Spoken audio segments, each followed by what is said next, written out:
గోదావరి నీలపై తెలుగుదేశం జనసేన ఇరు పార్టీలు కూడా ఎన్నికల శంఖారావాన్ని పూరించబోతున్నాయి. పశ్చిమ గోదావరి జిల్లా తాడేపల్లిగూడెం వేదికగా నేడు తొలి ఉమ్మడి భారీ బహిరంగ సభను నిర్వహించబోతున్నాయి. తెలుగు జన విజయ కేతనం పేరుతో బహిరంగ సభను సక్సెస్ చేసేందుకు రెడీ అయ్యాయి. ఎన్నికల షెడ్యూల్ కు చాలా ముందుగానే ఏకంగా 99 మంది అభ్యర్థులను ప్రకటించి యుద్ధానికి సిద్ధమంటున్న చంద్రబాబు, పవన్ కళ్యాణ్ కలిసి ప్రచార బరిలోకి దిగుతున్నారు. రెండు పార్టీల క్యాడర్ను రాష్ట్ర స్థాయి నుంచి గ్రామీణ స్థాయి వరకు కలిసి కథన రంగంలోకి దూకేలా సిద్ధం చేయబోతున్నారు. ఉత్తరాంధ్ర వేదికగా టీడీపీ ప్రధాన కార్యదర్శి నారా లోకేష్ యువగలం ముగింపు సభలో చంద్రబాబు, పవన్ కళ్యాణ్ సైతం పాల్గొనబోతున్నారు. అయినా తొలి ఉమ్మడి సభగా తాడేపల్లిగూడెం సభని పేర్కొనబోతున్నారు.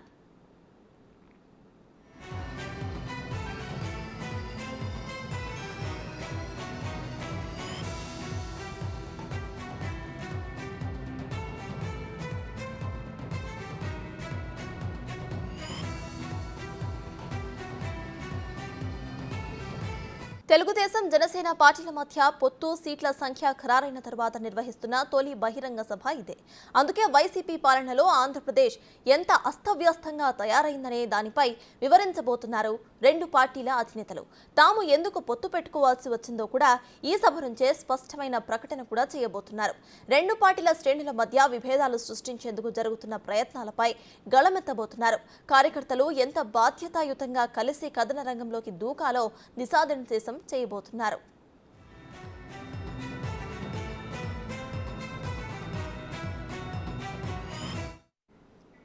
తాడేపల్లిగూడెంలో ఇక్కడ జనసేన మరియు టీడీపీ ఉమ్మడి భారీ బహిరంగ సభ అయితే నిర్వహించబోతున్నాయి. ఇదే విషయంపై పూర్తి డీటెయిల్స్ మా ప్రతినిధి సాగర్ అందిస్తారు. సాగర్, చెప్పండి, ఉమ్మడి భారీ బహిరంగ సభ దీన్ని ఎలా చూడొచ్చు అంటారు? ఇక్కడ ఎటువంటి ప్రసంగం చేసే అవకాశం ఉందనుకోవచ్చు? Good morning Sartaj. ప్రస్తుతం మనం తాడేపల్లిగూడెంలోనూ టీడీపీ జనసేన పొత్తు కుదిరిన తర్వాత రాష్ట్ర వ్యాప్తంగా మొట్టమొదటి బహిరంగ సభగా దీన్ని అభివర్ణించవచ్చు. ఇక్కడ నుండే తెలుగుదేశం పార్టీ జాతీయ అధ్యక్షుడు పవన్ కళ్యాణ్తో పాటుగా చంద్రబాబు నాయుడుతో పాటుగా జనసేన పార్టీ అధ్యక్షుడు పవన్ కళ్యాణ్ ఇక్కడ ఆసీనులు కాబోతున్నారు. ప్రస్తుతం మనం వేదిక మీద ఉన్నాం. ఈ వేదిక మీద మొత్తం 500 కుర్చీలు ఏర్పాటు చేశారు సర్తాజ్. ఇందులో 250 మంది జనసేన పార్టీ నాయకులు, 250 మంది టీడీపీ పార్టీకి సంబంధించిన నేతలు కూడా కూర్చుంటారు. రాష్ట్ర వ్యాప్తంగా ఇటు టీడీపీ జనసేన పార్టీకి చెందిన నేతలంతా ఇప్పటికే ఇక్కడికి చేరుకుంటున్నారు. ఇక్కడ తాడేపల్లిగూడెం నియోజకవర్గం పెంటపాడు మండలం ప్రత్తిపాడు గ్రామంలో జాతీయ రహదారిని ఆనుకునే ఈ గ్రామం ఉంటుంది.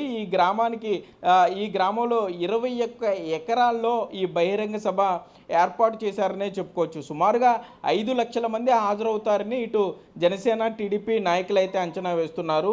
ఈ ఉమ్మడి బహిరంగ సభకు తెలుగు జన విజయ కేతనం కింద నామకరణం చేశారు. ఇటు తెలుగుదేశం పార్టీలోండి సగభాగాన్ని, ఇటు జనసేనలోండి సగభాగాన్ని, అంటే తెలుగు జన అనే దాన్ని తీసుకున్నారు. విజయం గురించి వారు సభ ఏర్పాటు చేస్తున్నారు కాబట్టి విజయ కేతనంగా ఏర్పాటు చేశామని కూడా గ్యాలరీలు ఏర్పాటు చేశారు. ఇటు టీడీపీ అటు జనసేన ఉమ్మడిగా ఏర్పాటు చేస్తున్న సభ కాబట్టి జెండాల విషయంలో, ఫ్లెక్సీల విషయంలో కూడా చాలా జాగ్రత్తలు తీసుకున్నారనే చెప్పుకోవచ్చు. ఇరు పార్టీలకు సంబంధించిన నేతలకు సమాన హోదా కల్పిస్తూ ఇటు తెలుగుదేశం పార్టీ నాయకులు పవన్ కళ్యాణ్ ఫోటో ముద్రిస్తూ ఫ్లెక్సీలు ఏర్పాటు చేశారు.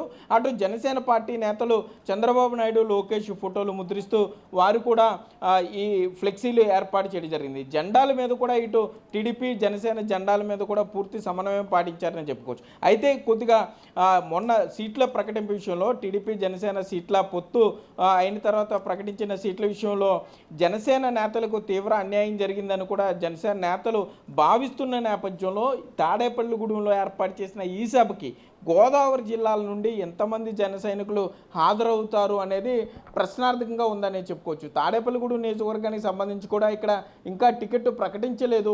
ఇక్కడ జనసేన పార్టీ నుండి బొలిశెట్టి శ్రీనివాస్, టీడీపీ నుండి వలవల బాబ్జీ పోటీ పడుతున్నారు. ఇద్దరూ కూడా పోటాపోటీ ఫ్లెక్సీలు ఇక్కడ ఏర్పాటు చేయడం జరిగింది. మరోపక్క ఈస్ట్ గోదావరికి సంబంధించి జనసేన కంపల్సరీ పోటీ చేస్తుంది అనుకున్నటువంటి సీట్లలో కూడా టీడీపీకే కేటాయించడంతో అక్కడ జనసేన పార్టీ నేతలంతా కూడా పూర్తిగా నిరాశలోకి వెళ్ళిపోయిన పరిస్థితి. మరి వారంతా ఇక్కడికి తమ కార్యకర్తలు తీసుకుని వస్తారా లేదా అనేది ప్రశ్నార్థకంగా ఉంది సర్తాజ్. టీడీపీకి సంబంధించి అయితే కేడర్ పూర్తి జోష్లో ఉన్నారనే చెప్పుకోవచ్చు. ఇప్పటికే ప్రకటించిన సీట్ల నుండి ఈ ఉమ్మడి గోదావరి జిల్లాల నుండి కూడా పెద్ద ఎత్తున టీడీపీ నేతలు తరలివచ్చే అవకాశం ఉంటుందని అయితే అంచనా వేస్తున్నారు. ఇక్కడ ఈ తాడేపల్లిగూడెంలో నిర్వహించే ఈ సభకు సంబంధించి ఇటు తాడేపల్లిగూడెం, ఉంగుటూరు, ఏలూరు, దెందులూరు, ఏలూరు పార్లమెంటు, నరసాపురం పార్లమెంటుకి సంబంధించి అట్లాగే రాజమండ్రి పార్లమెంట్కి సంబంధించి సుమారుగా 5 పార్లమెంటు స్థానాలకు సంబంధించి ఇక్కడ ఈ సభకు సంబంధించి ఇటు జనసేన పార్టీ నాయకులు, కార్యకర్తలు హాజరవుతున్నారని చెప్పుకోవచ్చు. సుమారుగా 200 అడుగుల మేర స్టేజీని ఏర్పాటు చేయడం జరిగింది. ఈ స్టేజీ వెనుక బ్యాక్గ్రౌండ్లో స్క్రీన్ కూడా ఏర్పాటు చేశారు. అంటే ఒక సైడ్ పవన్ కళ్యాణ్ ఫోటో కనపడుతూ ఉంటుంది, ఇంకొక సైడ్ చంద్రబాబు నాయుడు ఫోటో కనపడతో పాటుగా ఈ స్టేజ్ స్క్రీన్ మధ్యలో ఏదైతే ఈ సభకు నామకరణం చేశారో తెలుగు జన విజయ కేతనం అని దానికి సంబంధించిన టైటిల్ కనపడే అవకాశం ఉంటుంది. మరోపక్క ముఖ్యంగా ఈరోజు చెప్పుకోవాల్సింది ఏంటంటే ఇటు టీడీపీ జనసేన ఉమ్మడి సీట్లు ప్రకటించిన తర్వాత ఈ జరుగుతున్న మొట్టమొదటి బహిరంగ సభ కాబట్టి ఉమ్మడి మేనిఫెస్టోను సైతం ఇక్కడ నుండి ఈ వేదిక మీద నుండే అటు చంద్రబాబు నాయుడు ఇటు పవన్ కళ్యాణ్ ప్రకటిస్తారనేది కొంత మనకు అందుతున్న సమాచారం. సుమారుగా 5 నుండి 6 లక్షల మంది వస్తారని అంచనా వేస్తున్నారు. ఈ సభ అంటే సీఎం వైఎస్ఆర్సీపీకి సంబంధించి పెడుతున్న సిద్ధం సభలకి ధీటుగా ఈ సభ ఉంటుందని కూడా ఇప్పటికే జనసేన పార్టీ నేతలు ఎగ్జాక్ట్లీ సాగర్. అయితే మనం చూసుకుంటే ప్రత్యర్థి పార్టీ మాత్రం ఇటు జనసేన మీద బాగానే విరుచుకుపడుతున్న విషయాన్ని మనం ఒకసారి గమనించాలి. ఎందుకంటే ఇక్కడ సీట్ షేరింగ్ లో చాలా తక్కువ సీట్స్ జనసేనకి ఇవ్వడం జరిగింది.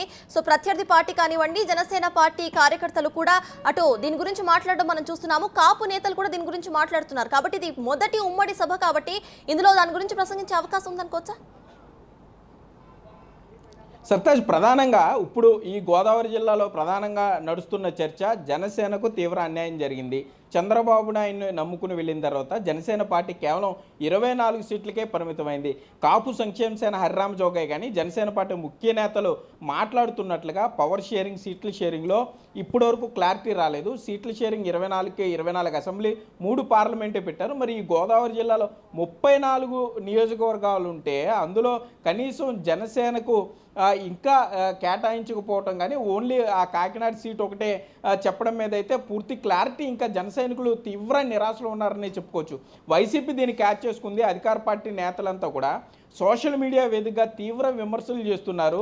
జనసేన పార్టీ నాయకుల్ని, జనసైనికుల్ని ఏడిపించే పరిస్థితులు అయితే ఉన్నాయి సర్తాజ్. మరి వారు ఎంతవరకు ఇక్కడ సపోర్ట్ చేస్తారనేది కొంత ప్రశ్నార్థకంగా ఉంది. కానీ పవన్ కళ్యాణ్, చిరంజీవి మెగా ఫ్యామిలీ అభిమానులు, కాపు సామాజిక వర్గం ఎక్కువగా ఉన్న గోదావరి జిల్లాల్లో పవన్ కళ్యాణ్ వ్యక్తిగతంగా అభిమానించే వారు ఎక్కువగా ఉంటారు కాబట్టి వారంతా ఈ సభకు వచ్చే అవకాశం ఉంటుందని కూడా అంచనా అయితే వేస్తున్నారు Sartaj. Right, thank you Sagar.